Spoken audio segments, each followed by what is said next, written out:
Wow, so many shrimp in here. Look at them all go. Hello there, I am Mark and I am the author of The Ultimate Guide to Breeding Caridina bee shrimp. In today's video, I'm going to show you guys how to clean aquarium sponge filters properly, because you probably have never seen it done this way before. But before we get started, let's make this very, very clear. This is if you have multiple sponge filters in a tank, right? This is not if you only have one sponge filter in a tank, because if you do this method that I'm going to show you today, you will run into issues, right? And specifically, guys, the issues are going to be that you're going to be killing all the bacteria in your sponge filter when you clean it, right? So if you only have one sponge filter in a tank, you will have issues, right? So that is not for you. If you have multiple sponge filters, then you're good to go. So if you have a single sponge filter, the best way to clean them is still by using old aquarium water. Put your filter into the water and then give it a few squeezes and get as much of the gunk out as you can. You won't get it perfectly clean, but it will be as good as you're going to get it without doing this process, which you can't really do if you only have one sponge filter. So this method is for tanks with multiple sponge filters, and the way I like to do it, guys, is I like to do this method every 3 to 6 months to make sure that I keep my filtration running smoothly. So most people will still put their sponges in old aquarium water and give them a good squish like this and make sure they're clean. But for me, that's just not practical, simply because I have so many sponge filters in this room. For example, I probably have at least 50 sponge filters, maybe 60, something like that. So over time, biofilm and debris, just everything that's in the tank, will eventually block up this filtration, right? So it is essential that you do this, you clean your filtration regularly to keep your biological filtration in optimal condition.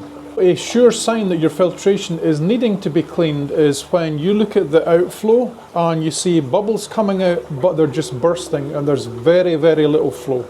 This is when you need to clean them. I always clean my right-sided sponges in the spring and my left-sided sponges in the fall. And by doing that, guys, it means I always know which sponge filters need to be cleaned next. If you think your water has chlorine in it, this part is quite important, right? Once your process is done, once your sponges have been cleaned in the washing machine, you still need to dechlorinate the water that's been in contact with the sponges, right? So what I suggest you do is fill a bucket up with water, add your sponges back in, fill your water back up, and then dechlorinate them and just leave it for an hour or two. And then after, you should be good to reinstall them into your tanks. So you take your sponge filters out of the tank, right? No rinsing, no squeezing, and they go straight into the washing machine. Make sure there's nothing in your drawer.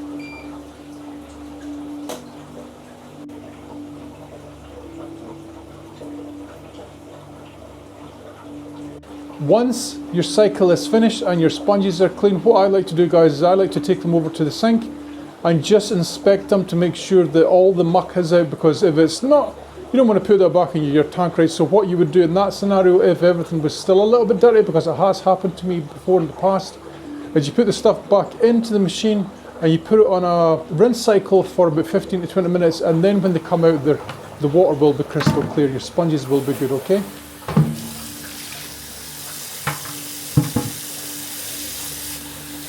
Hopefully you've enjoyed today's video. I'll see you all in the next one. Happy shrimp keeping.